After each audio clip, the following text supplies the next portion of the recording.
Welcome to part 2 of the Keyword Research module of SEO Fundamentals. My name is Paul Wilson. To demonstrate the purpose of this module, I want to begin by sharing a story about my good friend Spencer Rogers. Spencer is probably the most skilled pay-per-click marketer I know. The other day, he came into my office with an amazing story. Earlier, he had been running ad copy tests in the search engines for a cloud storage company. Basically, Spencer would create an advertisement, run it in Google, and then run it again, but only slightly tweaking the ad copy to see if he got better or worse results. One ad campaign was focused on deals. Spencer had tested a dozen variations of the ad, but it wasn't until he added 2 exclamation marks to the end of the advertisement that he saw a 17% jump in people clicking on the ad. When you consider that the average increase when testing is less than 1%, seeing a 17% increase is unheard of. My point in sharing Spencer's story is that minor details can make big differences. In this module, we will be doing some heavy keyword analysis and really diving into the details. Though the data is rather dense, I hope that you will take from this module a solid methodology of analyzing keyword data. In part 1 of this module, I discuss keyword objectives and discovery. Now my next step is to analyze and find the keywords I want to use for HerbalDoc. Here are several tools I use to do this. All of these tools are free with the exception of SEO Moz's keyword analysis. This tool is helpful but optional. The rest of the tools I strongly recommend using. Take a moment and pause the video to write down the URLs of these tools, as they are what I will be using for the rest of the module. With tools in hand, I am now ready to do a deep dive analysis on the keywords I've found. My first step in analyzing HerbalDoc's keywords is to consolidate all the keywords I currently have. I have one starter list that will transition to my master keyword list in the keyword analysis step. However, in the process of my keyword discovery, I also downloaded and created a lot of other Excel files. Some I copied into my starter list, but some I didn't. In all, I had 57 files with possible keywords to consider that I needed to copy over into my starter list.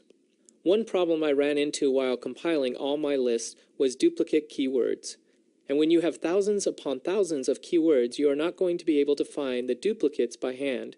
So I typed into Google how to find duplicates in Excel. The first results for me was by Tech Republic, who provided a great tutorial on how to use Excel's robust features of conditional formatting, which is something we will be using later on in the analysis. So it doesn't hurt to become familiar with it here to scrub out duplicate keywords. One final thing I want to point out before leaving this slide is the extra column I have titled CPC. CPC stands for cost per click. This is the average price companies pay in Google's advertising section of their search results. This column doesn't have anything to do with Google's organic search results and therefore doesn't really impact SEO efforts. However, it lets me see the value companies are placing on different keywords, which helps me further determine the overall financial worth of the keyword. Next is segmenting your keywords. If you look at the bottom of my Excel list, you will see several tabs, and that we are on the long tail tab. I took all the keywords and segmented them into 3 groups: long tail, objectives, and head keywords. I divided the keywords according to certain criteria. For example, the long tail and head keywords I divided out according to traffic. Any keywords that received 1,000 monthly searches or more I put in with my head list. Everything else I added to my long tail keywords. By doing this, I ended up with 493 head keywords and 1,674 long tail keywords. You can see that there is roughly a 3-to-1 ratio of long tail to head keywords, which further supports the keyword curve I shared in part 1. For my objective keywords, I segmented according to the company goals I set at the beginning of our keyword research. I was able to identify 706 keywords, regardless of traffic, that supported HerbalDoc's marketing goals. Segmenting helps me consider what I like to call pillars. These are keywords that HerbalDoc's content will be structured around. This Excel tab has 94 possible pillars for me to choose from. By the end of my analysis, I will have selected between 10 to 15 pillars that I feel HerbalDoc can compete on. I try to keep these pillars in the range of 1,000 to 6,000 monthly searches, though I always hold to hope and sometimes analyze higher traffic keywords. But it is a rare case that higher than 6,000 monthly searches yields an easy target for a newly launched site like HerbalDoc. One thing to point out is that I have also added the traffic figures for Bing to my possible pillars. When we were doing keyword discovery, I avoided pulling traffic numbers on our 26,000 plus keywords because Bing couldn't handle that amount. However, 94 keywords is doable for Bing, and having these numbers are actually quite important for what I will do next, which is extrapolating Google's numbers in order to find my keyword's true north. As mentioned before, Google only estimates its traffic for Google AdWords, whereas Bing gives you the exact number for its organic results. Doing SEO and pay-per-click over the years, I've found Google to be way off on their numbers, and that Bing, overall, can be trusted on what hard data they provide. I decided it was a lot easier and cheaper to write a few equations in Excel that extend the known variables in Bing in order to find the unknown data in Google. Now I offer a word of caution that extrapolating can be a shaky way to base assumptions on. Studies have shown that Google and Bing's demographic is different and therefore search differently. However, I figured the method I'm about to show is no more shaky than the estimated traffic numbers Google is providing. Plus, I have found for the most part my estimation is more accurate than Google's. So with this understanding, let me show you what I've done. First, I look at the market share that Google and Bing currently have. As of the latest statistics, Google has a 4-to-1 market share ratio over Bing. What this means is that for every search done in Bing, there are 4 searches being done in Google. Knowing the true market share ratio is a guide to see how close Google's estimations are. Now, I have added the last 6 months of data from Bing, and then created a monthly average found in Bing. This helps to level out any outlier months that may be high or low. Finally, I have added in Google's own estimated number, which helps me find out several things. We first learn, if my extrapolation formula is correct, that we have a closer number to what Google's organic results really are. As you can see, the final estimations I provide and Google's estimations are rarely similar. The next thing we learn is the ratio between Google and Bing's traffic numbers shown from their respective tools. As you can see, rarely is there a 4-to-1 ratio. In fact, I've found Google's estimation often to be quite high, as we can see here with the word homeopathy, with a 16-to-1 ratio. However, this isn't even the highest ratio on my list. The keyword detox diet has a 54-to-1 ratio. In the past, I have added the extremely high ratios to my possible pillar list, just in case my estimation was wrong. Yet I have learned with these sort of situations that usually Google is the one that is wrong. I'll leave it up to you on whether to include these anomalies in your final analysis. Now, before moving on, I am sure some of you are wanting to duplicate this spreadsheet. You can download this Excel worksheet in Pluralsight's exercise files. Once you download it, you can easily copy and paste your own keyword data, and the sheet will calculate everything for you. It obviously makes sense to try to find the true amount of searches a keyword receives, but I also do it to whittle down my keywords with the next step of analyzing keywords in Google. Usually Google's estimation is on the high side, so after I do my Bing extrapolation, any keywords on my list that fall under 1,000 searches a month, I remove from my list. When I did this, I went from 94 keywords to 44 keywords. With how much compiling and analysis I do on each keyword, this helps. The next step, compiling, is likely the most tedious, but also the most important step of keyword analysis. It's here that we will aggregate all the data we have on every single keyword. I will use rheumatoid arthritis treatment as an example on how I compile all the information I am looking for with a keyword in Google. To get started, I first paste the extrapolation search number I did in our last step.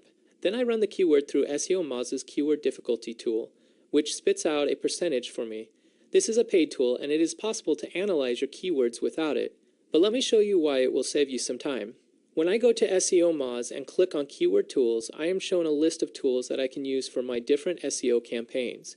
Midway down the page is a tool titled Keyword Analysis that I use for this part of the data compilation.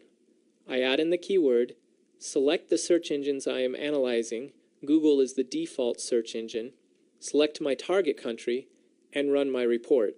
When I run the report, SEO Moz provides me a percentage that shows how difficult the keyword rheumatoid arthritis treatment is. If you are looking at SEO Moz right now, you will notice that my screen looks different. I cropped out some graphs that are found in between the percentage and the next table I want to talk about. You just need to scroll down to see what I will be talking about next. The ranking analysis table provides a lot of in-depth information that is quite helpful in my own keyword analysis. First, it gives a snapshot of the top 10 competitors found in Google. With each competitor, it provides additional information that I will be compiling for my own analysis. In the first column, SEO Moz gives the page authority of the page that my competitor is ranking with. SEO Moz page authority is an indicator on how likely a single page can rank well. SEO Moz scores each page from 0 to 100. The higher the number, the more SEO Moz believes that a page has a potential to rank well in search results. SEO Moz uses a litany of variables to decide their page authority. Personally, I've found page authority to be accurate in seeing how difficult it will be to outrank a given page. The second column focuses on how many root domains are linking to the page that is ranking. A root domain in general often is in reference to the actual domain. It is not any of the pages or folders that are associated to it. In this case, SEO Moz is showing how many unique root domains are actually linking to the page. So, one domain could have 100 links pointing to the ranking page, but all SEO Moz cares about is that the domain is linking to the domain, not how many times that it does link. This metric isn't as important to Google since it's easy to game. Next is the column on domain authority. Like the page authority column, SEO Moz provides a scale between 0 to 100. In fact, the only difference between domain authority and page authority is that SEO Moz is looking at the overall strength of a domain instead of a page. The authority of a domain is an important variable in ranking in Google. A page can rank in Google if the page authority is low, but the domain authority is high. However, having authority for both the page and the domain is the best scenario. The final metric deals with the amount of unique root domains linking to the overall website. This metric in the last few years or so has become more important in Google's algorithm.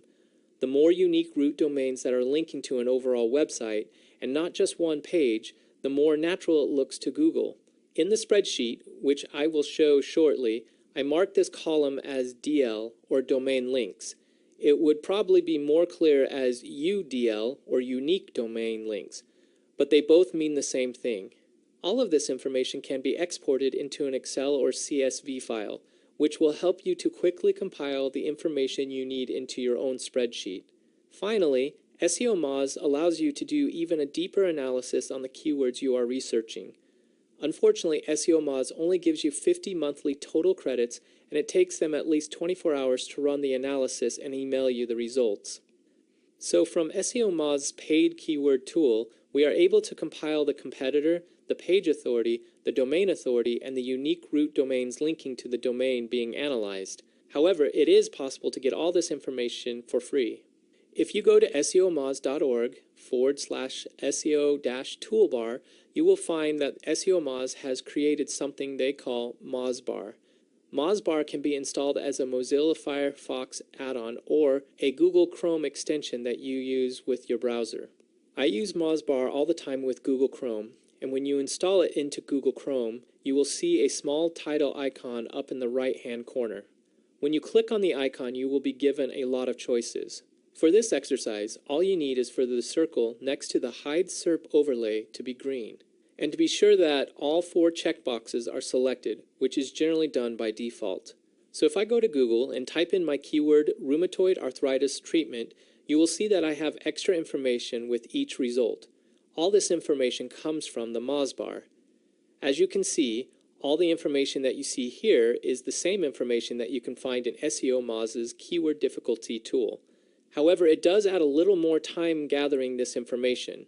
Also, there is 2 additional metrics added here that are not really important for my keyword analysis, and that is total links pointing to the page and domain. Again, Google no longer places as much importance on the sheer volume of links as it once did.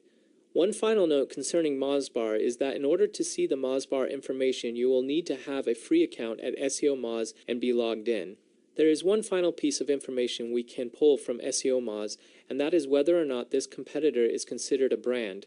For Google, this is particularly important. Eric Schmidt, former CEO and the current executive chairman of Google, said, and I quote, "Brands are the solution, not the problem.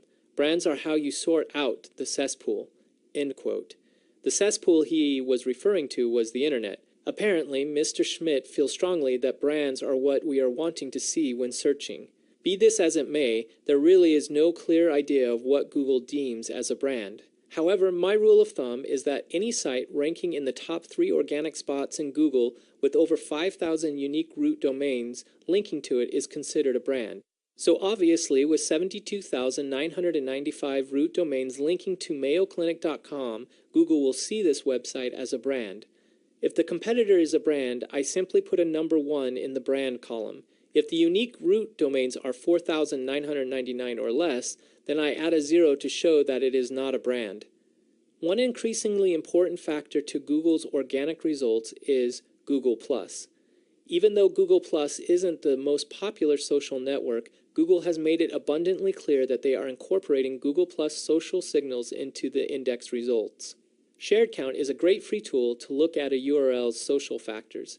It's important to understand that Google ranks pages and not websites, so I've added the full path of the URL that I'm analyzing and not just mayoclinic.com. Once I've done this, shared count provides all the metrics, and as you can see at the bottom of the page, this URL has a single Google+ one. I've taken this metric and have added it into my spreadsheet. The next step is looking at whether this competitor is specifically targeting the ranking page for this keyword, which is often called on-page optimization. For this type of job, I like to use Jux SEO. It's a little slow and clunky, but it provides me the information I need. Understanding on-page SEO is actually quite important, because it helps me to see if my competition is actually optimizing the page that is ranking for the keyword. If they are, then it is significantly harder for me to compete with them. Jux SEO is really easy to use. However, beforehand, I've created a free account because the web app will analyze my keywords much faster than if I hadn't. As you can see, I've done this and I'm logged in. So now I just need to add in my competitor's URL, my keyword rheumatoid arthritis treatment that I'm analyzing, and select Generate Report. Even though I'm logged into Jux SEO, the software still takes about 15 to 30 seconds to analyze the keyword, which is the longest part of my analysis when compiling. Usually I will have several browser tabs open with different keywords being analyzed by Jux SEO in order to speed up the process. However, once the system is done, it shows me a score out of 100.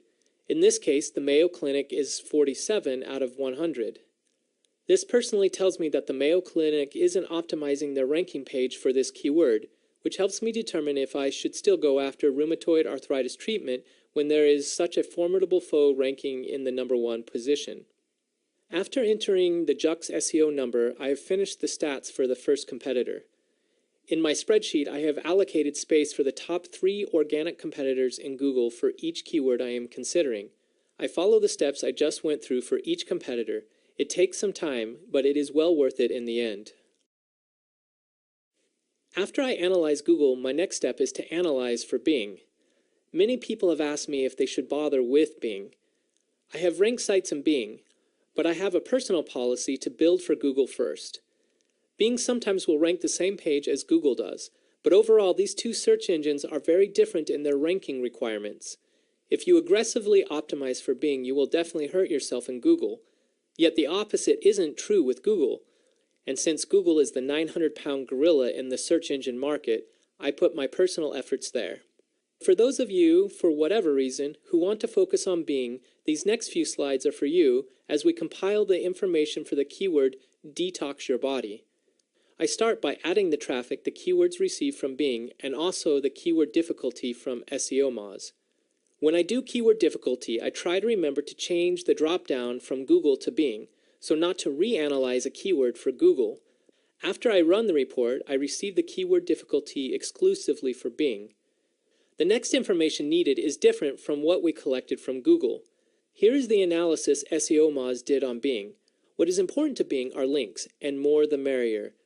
However, the links we are really interested in are not the unique root domains they are showing for the page and domain. No, we are actually interested in the overall links pointing to the ranking page and domains, which you can find in several places on SEO Moz. But one easy way is to open up Bing and use the Moz bar. So again, the only metrics I need to collect with the Moz bar are the total links pointing to the page and the domain, or what I call PL and DL in the spreadsheet. Everything else doesn't matter. In a lot of ways, Google was like this for many years. Whoever had the most links won the game at the end of the day. This has dramatically changed for Google, which is why I mentioned earlier how you could hurt a website in Google by optimizing it for Bing. For this reason, I have found it helpful to see if my competitors are found in both Google and Bing for the keyword I am analyzing. To do this, I do a search on my keyword in Google and see if my competitor's page in Bing is also ranking in the top 100 results in Google. As you can see, Gayam.com is number 1 in Google as well. If my competitor isn't found in Google for this keyword, I know that I have a serious uphill battle to fight, because my competition most likely is building hundreds of thousands of links, and Google has penalized them for doing this. Most often I find that this is not a competitor I want to go toe-to-toe with. So for competitors found in both Google and Bing, I add a 1 under the In Google column. If the competitor is only found in Bing, I will add a 0. Now some of you may have thought I skipped the index column. When I do my keyword compiling, I do the index column before I do the In Google column. For the presentation, it was an easy segue to talk about the differences with links between Google and Bing, and then lead into my litmus test in discovering the competitors that are most likely being dirty with their SEO. So let's talk about the index column now. Not only can my competition quickly build a significant amount of links to rank in Bing, but Bing also doesn't differentiate too much between the links that come from other websites and my competition's own website. What this means is that the more pages my competition has on their website, the more links Bing sees pointing to their website. I know this is circular reasoning, but this is exactly how Bing works. So to see how many of my competition's web pages are found by Bing, I use the search operator site : and then the competition's domain. This tells Bing to only search the pages found on that domain. I also made sure to search life.gayam.com and not just gayam.com. Both Bing and Google recognize a subdomain, which is what we have here, as its own domain. When I do this search in Bing, I find that life.gayam.com has 4,350 internal pages, which all count as links to help rank this website. Facebook and Microsoft, which owns Bing, have an exclusive deal which allows Bing to access much of Facebook's information. Bing includes social cues from Facebook into its algorithm. So again, using shared count, I enter in the URL to get the social information for the ranking page. The most important social cues to Bing are the comments on anything that is shared or liked on Facebook. This is not to be confused by the comments people can leave on a Facebook page or profile. Instead, whenever a link is shared or liked on Facebook, people can leave comments about that link. These comments to Bing show just how social a website really is. As you can see, life.gayam.com has 600 comments, which is extremely high. You will notice that I don't look at any on-page optimization with Bing. There are things you can do to optimize a page for Bing. However, what really matters to Bing are how many links you have. A page can be marginally optimized for Bing, but beat out other sites who are heavily optimized because they simply have more links. So when I do keyword analysis for Bing, I am most interested in the quantity of links a site has. And like Google, I collect all this information for 3 competitors on each keyword.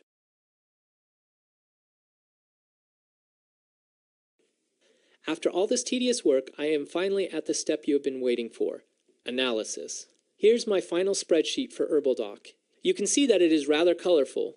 Doing this helps me determine patterns and makes analyzing each keyword a lot easier. With so much data, it is easy to feel overwhelmed. To overcome this data overload, I have assigned a color value.